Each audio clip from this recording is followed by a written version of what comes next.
Andito tayo ngayon sa Taguig para gumawa ng kalye survey. Ang tanong, dapat bang kasuhan si ex-speaker Martin Romualdez sa flood control ghost project? Yes or no? Tara, samahan niyo ako. Sige sir, ang question natin is dapat bang kasuhan si ex-speaker Martin Romualdez?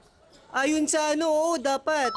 Kasi, di ba nga, siya yung pinaka-founder, sabi nga nila. Yung tao nga nagnakaw ng 1,000, nakukulong agad eh. Siya pa kaya, milyones, trilyones ang kinukulong. Dapat kasuhan. Dapat bang kasuhan si ex-speaker Martin Romualdez sa flood control ghost projects? Yes or no? My answer here is yes.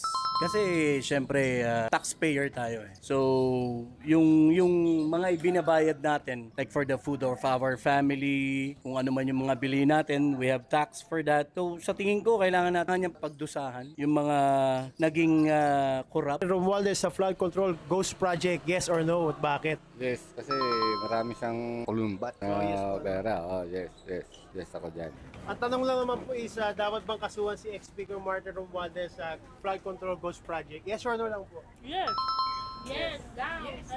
Salamat po. Maraming salamat. Martin Romualdez sa flood control ghost project, yes or no? At bakit? Para sa akin, yes.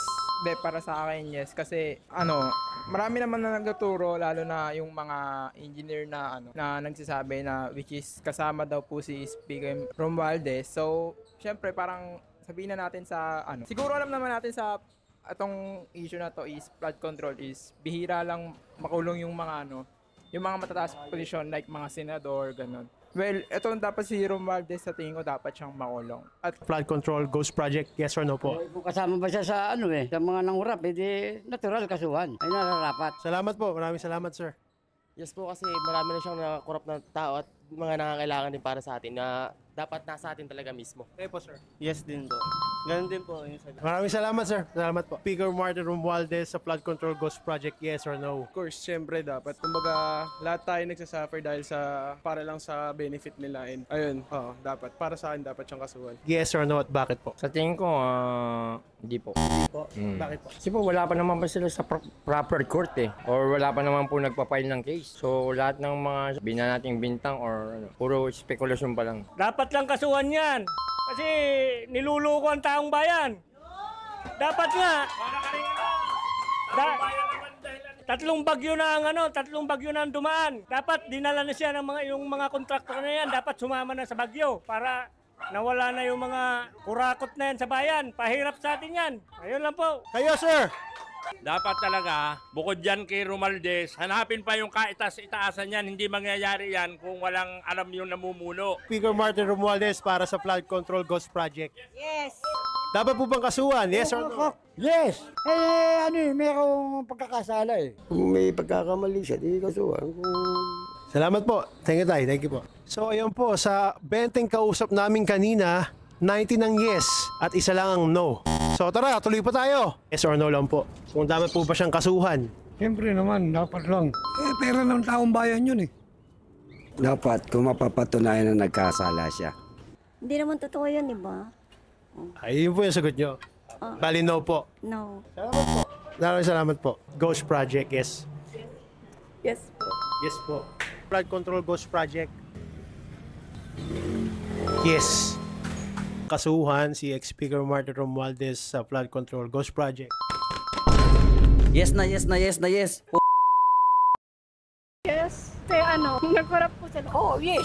Pwede. Dapat bang kasuhan si Speaker Martin Romualdez sa flood control? Dapat lang, hindi lang kaso. Dapat ikulong siya ng habang buhay dahil sa ginawa niya sa Pilipinas. Sa ating mga na-interview, 56 ang yes, 4 ang no. So, tuloy pa tayo. Samahan niyo ako. Na dapat bang kasuhan si ex-speaker Martin Romualdez sa flood control ghost project po? Yes or no lang? Yes. Salamat po. Speaker Martin Romualdez sa flood control ghost project. Yes po.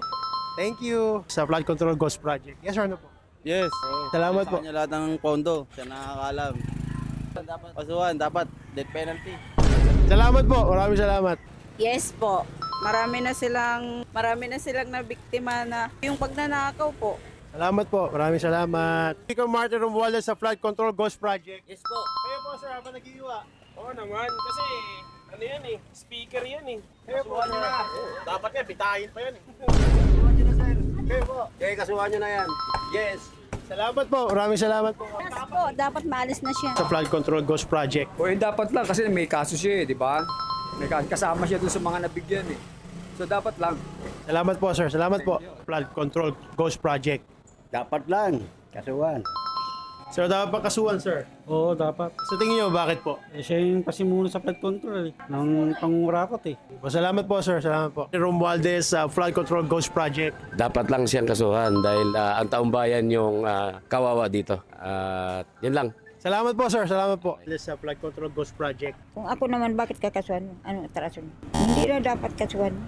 Wala, maliit lang na kaso. Sige po. Salamat po. Dapat bang kasuhan si ex-speaker Martin Romualdez sa Flood Control Ghost Project? Diba siya nga yung may dapat naman talaga, di ba? Dahil siya yung may kasama siya dyan sa kay Diskaya ba yun? Kasama siya. Dapat lang.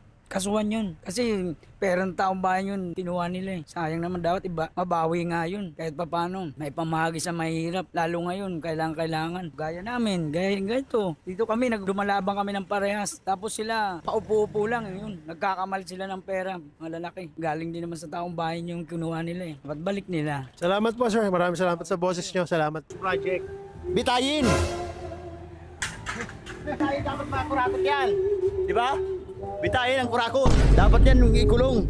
Bitayin pa. Salamat po. Yan. Dapat bang kasuhan si ex-speaker Martin Romualdez sa Flood Control Ghost Project? Ikulong na yan. Kayo po, madam. Habang naghihiwa. Yes, kami.